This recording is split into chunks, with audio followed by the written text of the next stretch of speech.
Сергій Бульба долучається, білоруський громадський та політичний діяч, засновник Білого легіону, голова Білорусь 2.0. Робім разом. Сергію, доброго вечора. Добрий вечір, вітаю. А розкажіть, будь ласка, як ви ставитеся, чи бачите щось, якісь нові настрої чи нотки в словах самопроголошеного президента Лукашенка, коли він каже про підготовку до війни? Чи це системна робота і такі заяви? Нет, системная работа. Лукашенко часом хвалится тем, что ён асэнсаваў сам. То бок ён же ж далёкі зараз ад войска, уже колькі десяткаў гадоў, ніякае дачынення не мае. А тут ягоным генералам удалося давесці разам з тымі вагнераўцамі, якія былі скарыстаныя ў Беларусі менавіта як інструктары, то яны ў першую чаргу патлумачылі, што трэба пацягваць фізпадрыхтоўку. То бок без належной спортовой формы, что вы докладно загинете. Тому Лукашенко пачаў своим генералам, до яго дайшло, и он пачаў доносить, что коли вы будете пузатые, то вы не сможете там не уцячы, не сховаться, ничего, и вы обовязково загинете. Вот ему, в принципе, отказ на пытанне, чему с 22-го года пачынаючы все белорусские войски ганяюць постоянно по периметру усей Беларуси, бесперапынна, беспынна. А стратэгічна тут трэба разумець, што, магчыма, Лукашенко пра нешта здагадваецца, што Путин не збіраецца спыняцца. А вот это может быть абсолютно так. Глядзіце, другі аспект, ён зноўку такі прыцягвае ўвагу да Кобрына, Брэста. То бок ён чамусьці чакае, што менавіта наступ мусіць пачацца з украінскага боку. Чему так? Это пропаганда российская. Это ягоные спецслужбы. Тут важно, хто йому на стол кладе, що називається доклад. Тобто Лукашенко готується до війни з Україною? Ён навряд ці готується до війни з Україною, тому що, глядите, покуль вагнерівці були інструкторами, мали допуск до, скажем так, виховання, у тим ліку морального, як би так, білоруських узброєних сил, от тады была антиукраїнська пропаганда. Зараз її практично нема, тому що ідеологи поглядели, що вона не приживається. То білоруси критично не хочуть воювати, тим більше вони критично не хочуть воювати з українцями. А от на конт Захода тут російська пропаганда все ж таки досягає свого поспіху. А вот эта пропаганда, на жаль, кладеться особливо молодим офіцерам у голову, про Європу, про всі загниваючий Запад. Ну, як завжди, всі ці російські байки, ви ж ведаєте. Накручує люд білоруський проти Європи. Так. То бок у маім розумінні, коли білоруське войска для чогось рихтують з метами нападу, що коли непозбіжно прийдеться допомагати Путіну, то це все ж таки буде менавіта на Балтійський накірунок.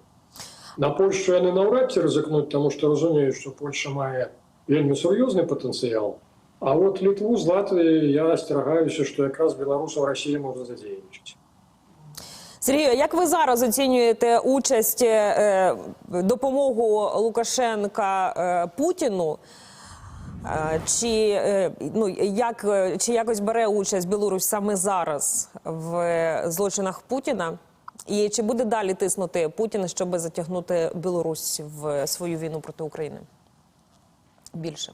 Ну, ведаеце, у 22-м годзе Путін не задзейнічаў беларусаў, таму што меў агентуру на ўсіх узроўнях усіх беларускіх сілавых структур.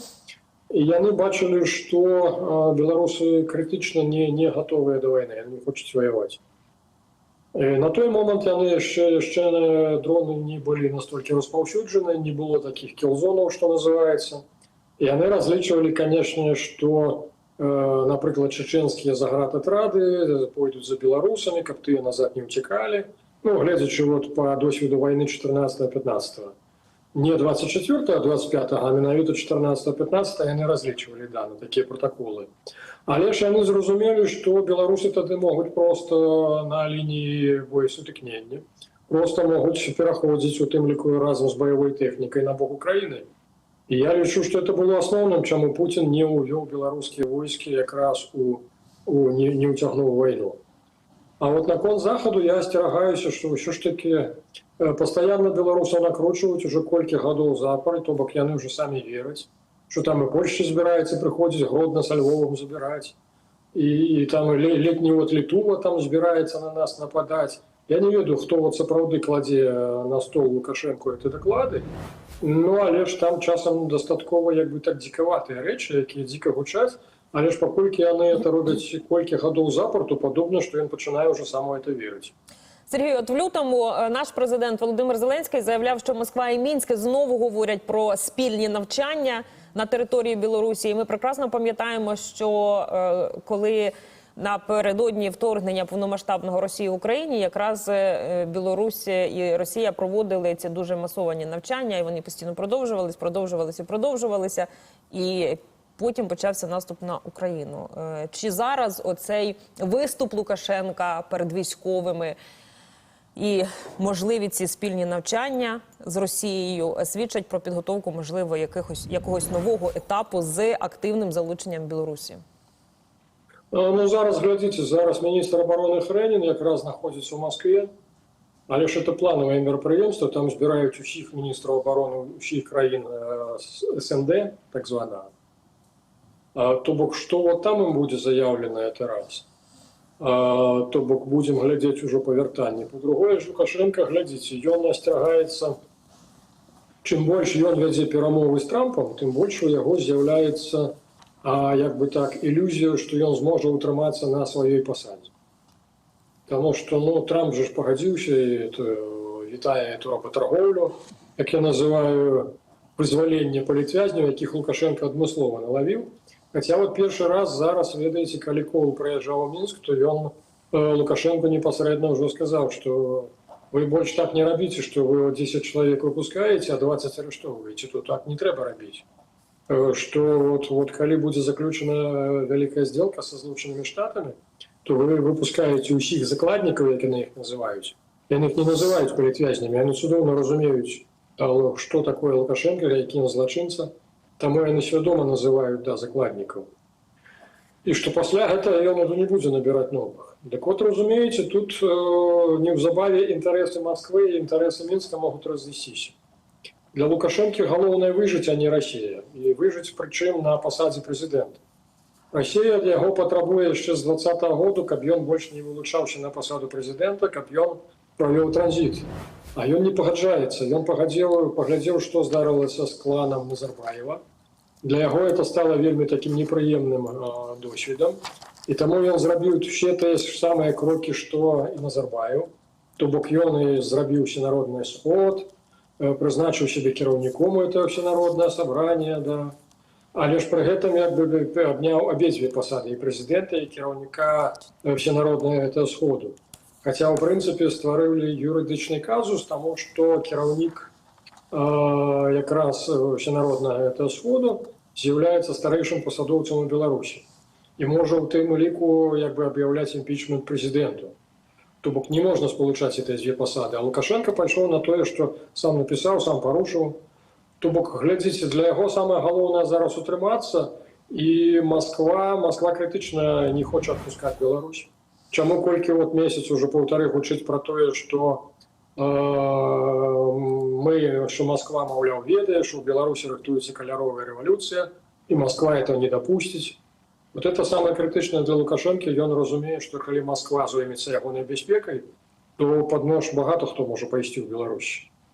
Вот як сябе паводзіць зараз КДБ, то это так і ёсць. Багата каго арыштоўваюць нават тых, хто не прыймаў удзел у пратэстах 2020 года. Менавіта старых нацыянальна свядомых. І КДБшнікі так атлумачаць, калі нешта пачнецца, то мы вас будзем выразаць пад корень. Сергію, а чи відома подальша доля Орєшніка? Нагадаємо, що в грудні Лукашенка оголошували про так зване прибуття російського ракетного комплексу «Орєшнік». Чи справді він є в Білорусі і що там з ним? Глядзіце, ён быў паказаны не ўвесь комплекс, былі паказаны толькі КШМ, камандна-штабныя машыны. Пускавыя, магчыма, як бы так меркаваць, што ў склад комплекса мусіць уваходзіць мінімум 3 пускавых установкі, але яны не заязджалі на беларускую тэрыторыю. Я нагадаю, што вот этой КШМ, камандна-штабныя, якія заехалі літаральна на 4-5 кіламетраў на беларускую тэрыторыю, Это старый аэродром, на базе якога і накрычаў 6 яны знаходзяцца. Ён літаральна вот 4-5 кілометраў ад расійскай мяжы. І тут самае небяспечнае, разумееце, тое, што пры баявой рабоце комплекс раз засяроджваецца адмыслова. То бок пускавыя могуць знаходзіцца ледзь не ў 100 кіlometrах ад вот этих камандна-штабных машин.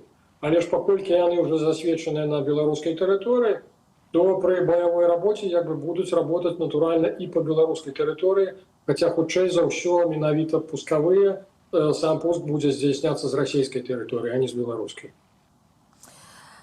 Сергію, дуже дякую вам за те, що розказали про реальну ситуацію. І ще окрема подяка від мого колеги Сергія Смальчука за неперевершену білоруську мову. Я долучаюся.